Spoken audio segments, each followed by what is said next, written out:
एक ऐसी सरजमीन में जहां सूरज पहाड़ों को चूमता और सितारे जुगनुओं की तरह रक्स करते, एक शानदार महल वाक़ था जिसे फरास्ट वेल के नाम से जाना जाता था।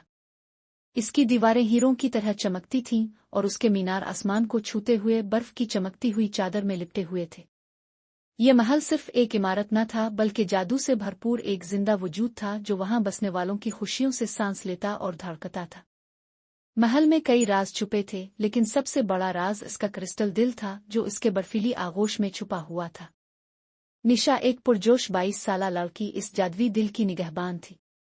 इसे एक अजीब और गरीब सलाहियत हासिल थी, वो सिर्फ छूने से चीजों को मुंजमद कर सकती थी। इसी ताकत से वो मुश्किलात का सामना करती और दिलकश बर्फीली मनाजिर तख्लीक करती जो हर आने वाले को मसहूर कर देते। मगर उसके दिल पर बोझ था। इसे महसूस होता कि महल की धड़कन कमजोर पड़ रही है, जैसे कि क्रिस्टल दिल कमजोर हो रहा हो।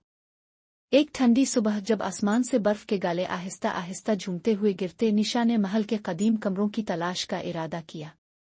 जैसे ही वो अजीम अलशान राहदारियों से गुजरी, दीवारें सरगोशियों से गूंजने लगे, जैसे वो इसे सच्चाई जाने पर अलिफाक्सा रही हो। अचानक एक नर्म मानूस आवाज गूंजी, निशा प्यारी बेटी। ये आवाज इसकी माँ प्रिंस की थी, जो फरास्ट वेल की मलिका थी। क्रिस्टल दिल खतरे में है। अगर उसका जादू बहाल ना हुआ तो हमारा महल हमेशा के लिए अपनी जादुई ताकत खो देगा, मलिका ने कहा।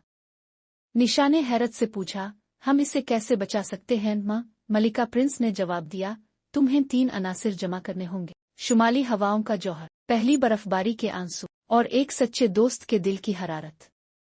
तभी दिल को दोबारा जिंदा किया जा सकेगा। निशा ने अज़्म से कहा, मैं ये मुहिम जरूर सर करूंगी। मैं फरास्ट वेल को अंधेरे में नहीं डूबने दूंगी। वो शुमाल की बर्फीली चोटियों की जानिब रवाना हुई।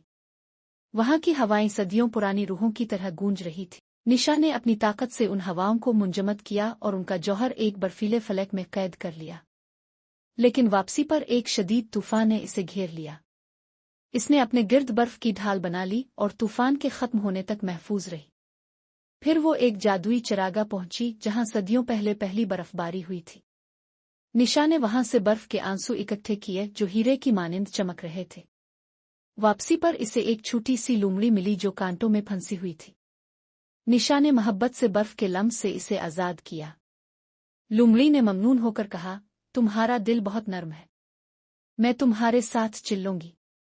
सच्ची दोस्ती की हरारत तुम्हें मेरी संगत से मिलेगी। निशा और लुमड़ी साथ साथ हंसते खेलते फरास्ट वेल लुटे। उनकी दोस्ती रास्ते में कई आजमाइशों से गुजरी और मजबूत होती गई। जब वो वापस पहुंची तो महल रोशन हो चुका था। निशा ने तीनों अनासिर को क्रिस्टल दिल के सामने रखा और दिल से अपनी मोहब्बत और दोस्ती की हरारत इसमें शामिल की। दिल रोशन हुआ और रोशनी पूरे महल में फैल गई। जादू वापस लूट आया। बाद फरास्ट वेल एक उम्मीद और दोस्ती की रोशनी बन गया। निशा, जिसे अब आइस कीपर कहा जाता था, आने वालों को सिखाती कि असल जादू ताकत में नहीं बल्कि मोहब्बत और दोस्ती में है।